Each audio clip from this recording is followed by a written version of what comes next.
الكل تعرف ان رشيد الدودي انسان كما تنقولوا ستريكت، ما عندي لا هذه لا هذه.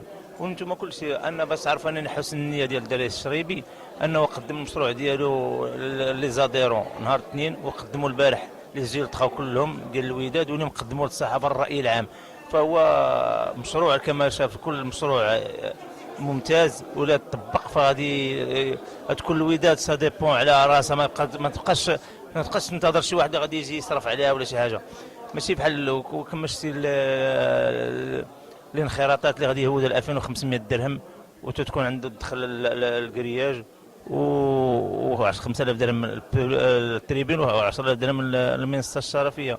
فهذا تيبان بان حسن النيه كاينه، وكاينه النيه باش باغي يخدم.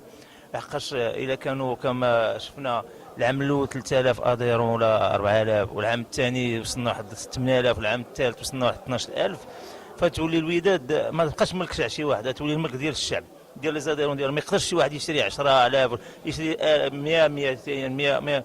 بحال دابا هو 7 سنين كاينين نهار تنعقلوا 7 سنين هذه كاين 30 اديرو 40 اديرو. فما بغيناش يبقى هذاك الشيء في الوداد، بغينا الوداد تكون ديال الشعب، الناس اللي ينتخبوا عليه ويكون داك الشيء ديمقراطي.